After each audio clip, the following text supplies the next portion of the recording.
Hey guys, it's Red here, and I got fresh news for you today. There is some information about future changes in the second Soviet heavy tank line, the line of IS-4. Wargaming are planning to swap IS-4 with ST-1, a Tier 9 heavy preceding the IS-4, and the IS-4 will be returned to Tier 9. Returned because several years ago, when there was only a single Soviet heavy tank line, IS-4 was on Tier 9 before IS-7. Of course, this swap will mean that hit points, DPM, gun accuracy, etc. will be all retuned.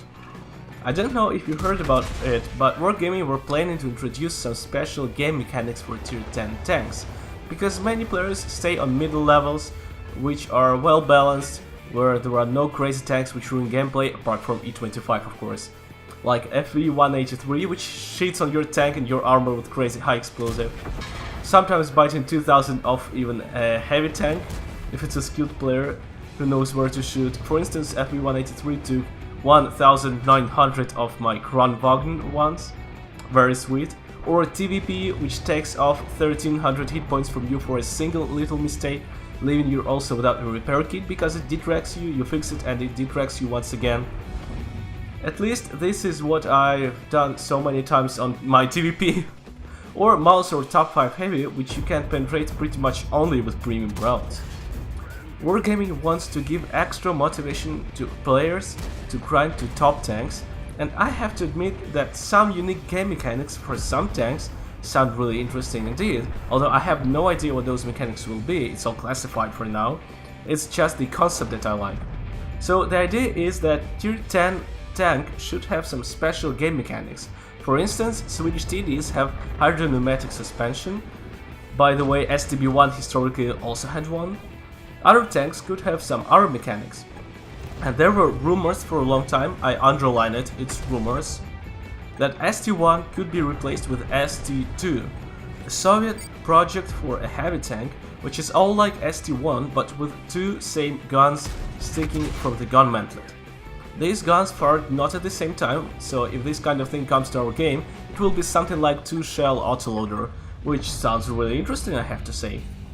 As for the crew, there were 2 loaders for 2 guns, so you need to get somewhere an extra loader because the future Tier 9 IS-4 will have only a single loader, just like now.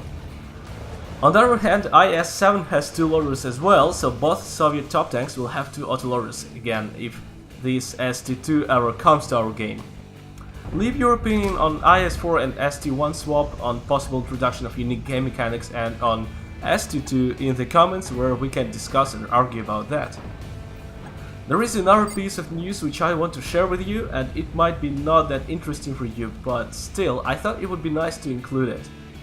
Wargaming will introduce the Chinese line of tank destroyers. Finally, after several years of talking about that, after many super test screenshots and talks.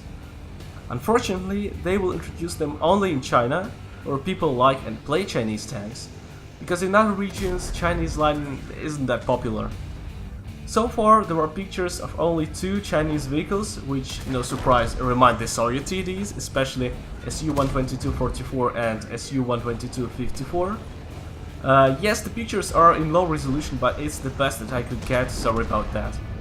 Still, by the name and by the look of them, you can clearly see that they are based on WZ-120. At this point, there is no information if any of them is going to be premium or not, but this isn't really important to us, I guess. Leave your opinion on Chinese TDs in the comments. Would you want to see the Chinese TDs in our game, or do we already have enough TDs? If this video was interesting for you, support me with a like and I'll always find the freshest news for you. Share this video with your friends, relatives, cats, dogs, and see you in the next videos.